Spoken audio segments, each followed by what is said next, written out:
At that point, all the souls from that soul root that had not been refined from their shell came unto the Makif of the Maggid Mishnah. The Maggid Mishnah lived at a time in a philosophical group called the Bardishi. I corrected it in your text. It's Badarshi, I think. Badrashi. I'd never heard of it before, but I found a corrected text. So he lived during a time when this philosophical group flourished. The members of this group did not believe in the Kabbalah, the received tradition from Sinai, specifically the deeper teachings that had been transmitted by the great prophets and master teachers of each generation, as recorded in the Sheilot V'Tshuvot of the Rashba of blessed memory. Chaim Vital is writing this.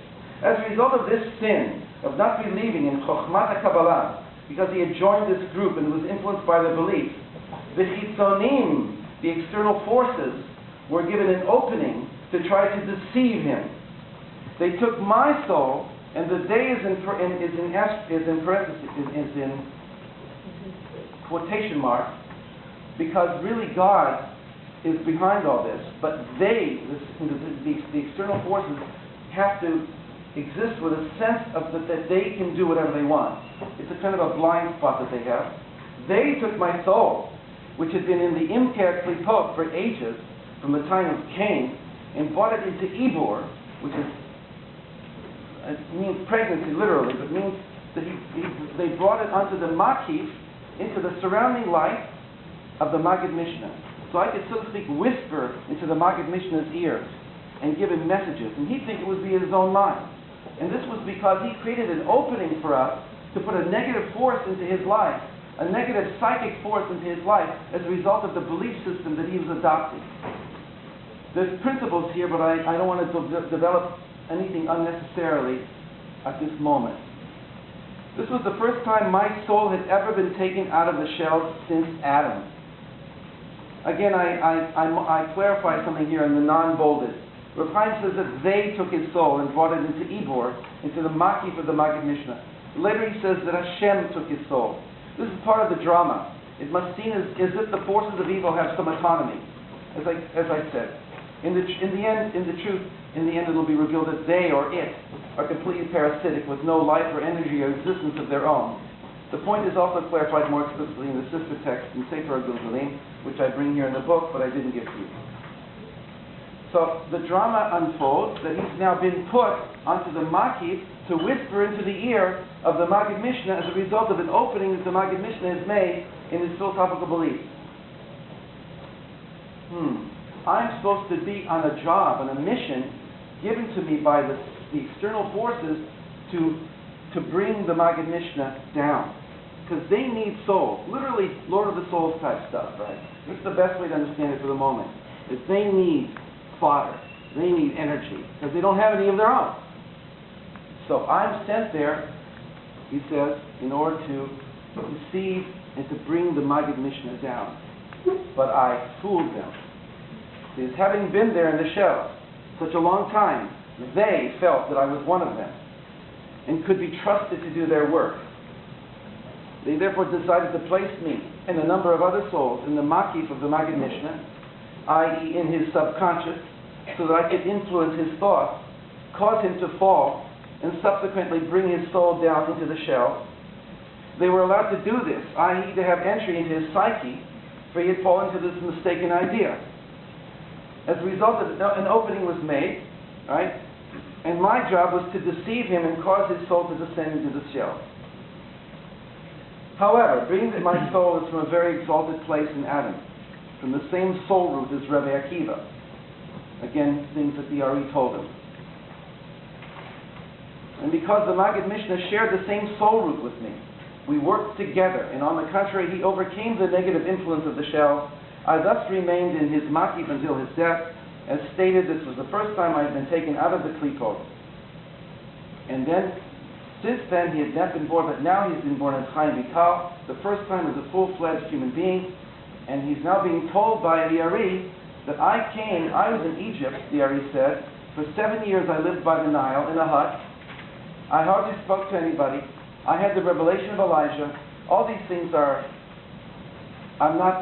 my purpose here is not to verify them, but just to tell you the story. Basically, I'm a storyteller today.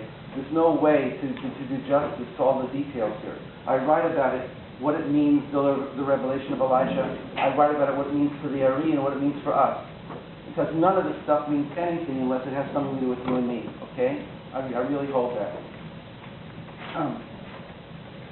And he's telling us that the Ari was told in Egypt, go to Israel.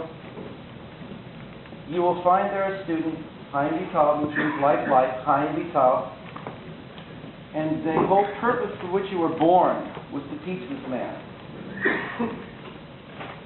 And so he tells this to Chaim Vital. It's a pretty heavy thing to tell somebody.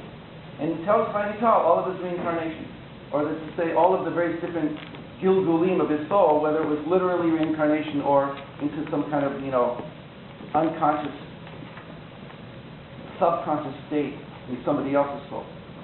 So he's about to now explain the principles behind this, which is now more important for us. What's going on here? I said before that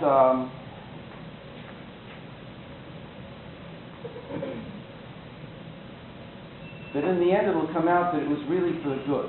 In the meantime, it has to seem, because it's a drama, it has to seem that everything is going against us. So he brings now a verse that the Zohar explains. A lot of what the Ari's teachings on reincarnation are based on are a section in the Zohar called Saba de Mishpatim. In Parashat Mishpatim in the Zohar, an incredible character shows up named the Saba. A friend of mine wrote the translation of that whole piece, and he called it the old man in the sea. Because the sea that the Saba continually refers to is the sea of Torah, the sea of the secrets of Torah. And he's an incredible character. He's very enigmatic. He tells over parables that the other rabbis think he's crazy, until it becomes revealed in the end that he was talking the deepest Torah.